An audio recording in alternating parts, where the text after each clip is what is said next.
Hi guys, welcome to my channel, The Golden Cruiser. I'm Cindy and today we're going to be talking about ways to save money on a cruise.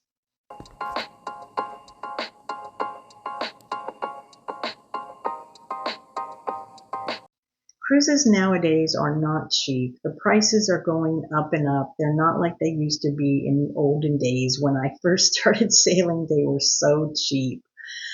So if you're on a budget or you think you can't cruise, let me give you some tips that might help out. First of all is book your cruise in advance, generally 12 to 18 months or a little bit longer, and you will get a better rate than if you booked last minute or something. Sometimes you can even get those last minute cruises depending on if the cruise lines aren't sold out. They would drop their rates down if it's getting near to the date. Usually the dates are 70 to 120 days before the cruise, or some cruises, I know Holland America does it, like they'll give you like a 2 week or a 1 week notice, but they have really good rates on that. So if you're someone that can cruise at any time, then look into that on Holland America. I know they do that. Booking in the off season will save you some rates. So for Alaska, that would be May or October.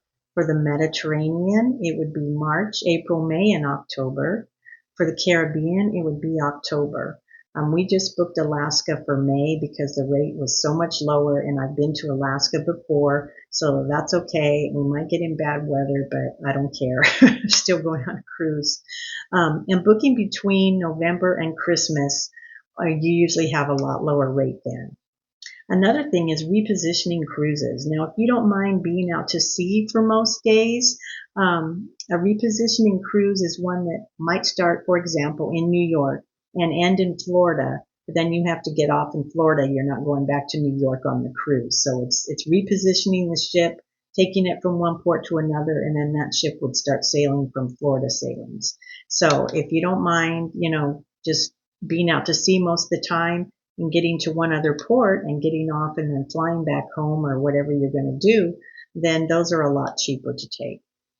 Discounts, extra discounts, such as military discounts or resident discounts, sometimes senior citizen discounts, or discounts if you've sailed before with that cruise line. Right now, I know Carnival is doing a residence discount for people that live on the West Coast, because I got that even though I'm in Oregon, I'm considered West Coast. So they're doing a discount right now. So check into that on different cruise lines. Sign up for their newsletters, and then you'll be notified when all these sales go into effect. Another thing is shareholder credits. If you have at least 100 shares of Carnival, Royal Caribbean, or Norwegian, you can get an onboard credit every time you cruise. For example, Carnival's 7-day onboard credit, if you book a balcony room, is a $100 onboard credit. So it would be a little less if you were to book a different cabin, but you do get a credit every time you sail. So right now, for an example, Carnival shares are $27 per share. So that kind of gives you an idea. You'd have to look into the other cruise lines to see how much their shares are right now and what they do offer. Another way to sail is bundling. For example, Princess Cruise has a Plus and Premier package that you can bundle and take when you're booking your cruise. Now, this would include things like the Wi-Fi, the drink packages, specialty dining, and things like that that you may purchase already, but if you bundle it, you might end up cheaper. Now, if you're not going to purchase the drink package or this or this or this, you wouldn't want to bundle, because then you'd be paying too much money. Norwegian also has a package like that called More at Sea, where you pay more, but it includes everything in it. So you just want to check those out too. Buy before you go on board. So if you're going to buy things like the drink package, the specialty dining, the Wi-Fi, the photos, whatever you're going to buy, do it before you get on board, because it's going to be a lot cheaper. You're going to have that app. You can pull the app up as soon as you book your cruise. And it's going to show you all the prices. You're going to get email after email after email telling you there's a sale on this and a sale on this. Right now, I keep getting them from Royal Caribbean because we're sailing in May, but I haven't seen it go over 30% off right now for any of the items. So you will get those notices. Just purchase beforehand. Now, if you're not going to need, if you don't drink a lot, don't buy the alcohol drink package because you'll be wasting money. It's very expensive. It's per person per day, and it has to be for every adult in your cabin, whether they drink or not. So an example, right now, if we were to purchase that package, my son and I are the adults in the cabin, it would cost us almost $900 for the 7-day cruise. And I'm not willing to pay an extra $900 when we drink a few drinks, on the ship over the term of our cruise. So it's just not worth it unless you're really drinking a lot and want to pay for that drink package. But that's up to you, but that's a way to save money. You'd also save money by not purchasing specialty dining. I never do that. I don't see a reason why. There's so many places to eat on a ship. Why spend money for another restaurant? Or if you want the pictures, they are very expensive on a ship. Maybe you just want to get one for a souvenir. It's up to you, but that's a way to save money, not buying their pictures that they take. So there are ways like that to save money. You can also book your next cruise on board, and that would save a lot of money. Now, I've never done this, but I'm going to look into this time when we're on the ship because I've heard you can save a lot of money by booking a cruise. While being on the cruise, they have those cruise areas on the ships where you can go to and talk to them about it and see what they're going to offer for you. So check that out when you're on your cruise. Another way to save is your cabin choice. Now, if you don't mind being in an inside cabin, that's a cabin with no windows. That's generally the cheapest cabin on the ship. And then you have the windows, and then you have the balcony, and then you have the suites. Of course, prices go up for each category.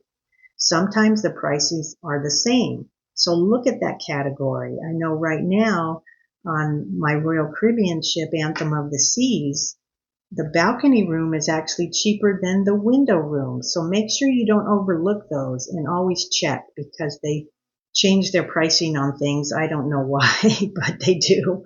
I'm checking the prices every day because if the prices go down, I'm going to grab a different category of room, but normally they don't. Another way is to get a guaranteed room. Now, I did this on this upcoming cruise, and I've never done it before, and I'm a little scared, but it's okay. You'll get a much lower rate by taking a guaranteed room. And what that is, it's a room that the cruise ship will give you. You don't get to pick it. So if you want to be in the middle of the ship, the back of the ship, the front of the ship, you can't choose that. You can't choose what deck you're on. The cruise ship picks you what they have left. So I have booked a window cabin for this cruise in a guaranteed because that's all they actually had left. So I had to do a guarantee because they didn't have any other choice on this cruise. So I'm just hoping it'll be okay. I'm sure it will. I just don't want to be like under the pool or under a nightclub or something like that. But that's a way to get a cheaper room if it doesn't bother you. If you're in the front of the ship, there's a lot of motion. So if people get sick there, you don't want to be in the front.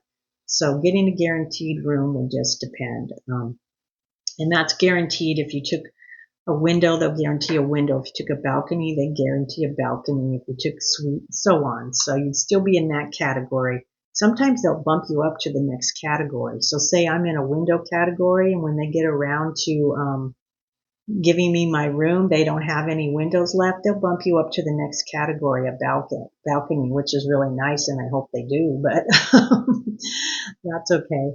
Another way to save some money is bring some drinks on board. You can bring a 12-pack of soda on most cruises, and you can bring a bottle of wine on most cruises. Some of the drinks, it's a 12-pack per person. Others, it's per cabin. So you just have to check with the cruise ship's policies, but you can bring some drinks on board. Make sure you bring your over-counter meds with you, such as, suntan lotion and Tylenols, aspirin, whatever you need like that, maybe some seasick medicine. Get those before you get on board because the prices on the cruise ships are ridiculous. I know I had to buy some chewable Pepto-Bismol. It was like six pills for $15. So it's really ridiculous. Take everything with you that you think you might run into or might need. Watch out for their pushy sales on the ship for jewelry and watches that are on board. You might think they look fantastic and wonderful, but the truth is you can usually get those same watches and jewelry when you are off that ship at a cheaper price. They like to get you with things on the ship. They always get me for the charm bracelet, the charm of the day. Get the bracelet free, get your first charm free, and then you buy a charm every day you're on the ship. And I always buy those darn bracelets and I never wear them again. But they're a souvenir.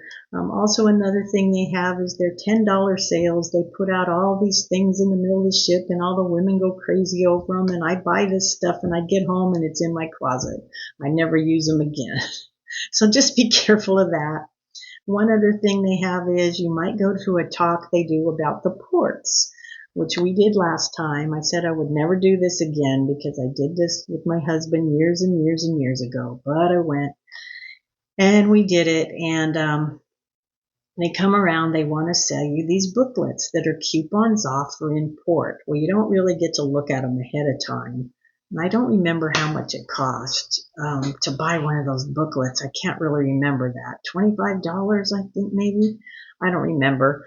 But anyway, they only had a limited amount and you had to hurry up and get one. Well, so I bought one, and I should have known this from before. But the coupons in there will have you running all over the ports looking for these specific stores. Usually it was like, get a free charm at this jewelry store. You find the jewelry store, you get in that store, you're never getting out. You're never getting out for like an hour because those salespeople pressure you and pressure you. And then you end up with this little tiny charm that you're never going to do anything with. And it's not worth it. Or they have coupons in there for so much off a t-shirt. So you have to hunt for that store. You're spending your whole day in port running around looking for these shops, and I just don't think it's worth it. We got a couple of nice things with our coupons. I think my son got some salmon and salmon stuff in Alaska, but the rest, it really wasn't worth it, and I won't ever do that again. So just watch out about all the pressure things they try to sell you on the cruise ship, all the extras they try to push on you and sell for you, because you'll regret it later, like I always do. Another way to save money, apply for the cruise credit card. Now I have a Princess Cruise credit card and a Carnival Cruise credit card, and the only reason I did that, I took out them because I got for taking the credit card out, they give you a $200 onboard credit. So I took out the Princess one to get a $200 onboard credit, and then I paid off the cruise and I still had that credit. And usually you can either use it as an onboard credit or you can use the 200 to come off your balance of the cruise. So you can do that either way. And Carnival's the same way. I took out theirs and I have a $200 onboard credit. So look into that. I think all the cruise ships have that. So there's some tips on how to save money. Cruises are already a lot of money, like I said. So you can budget it however you want to go. And take the shorter cruises for your first cruise. 3 and 4 day cruises, they're still pretty low priced. And then you can try out a cruise and see if you like it. Just don't go nuts buying all these packages because usually they're not really worth it. But to each their own. If you've got the money, go for it. You know, if you don't care about spending, then it's worth it. Have fun. But you really don't need to. You really don't need all these extras. Back in the old days, there was no extras. There was no specialty dining. There was no this and that and that. You just went on the cruise and got everything, except for the alcohol. It's never been free. But go on a cruise, have fun, enjoy yourself. But there's a little bit of tips to save you some money. So I want to thank you all for stopping by today. Please give this video a thumbs up, a like, and please subscribe to my channel to help me out. I'm trying to grow this little old lady's channel, and I hope you come back again. I hope everybody has a wonderful day. So bye for now.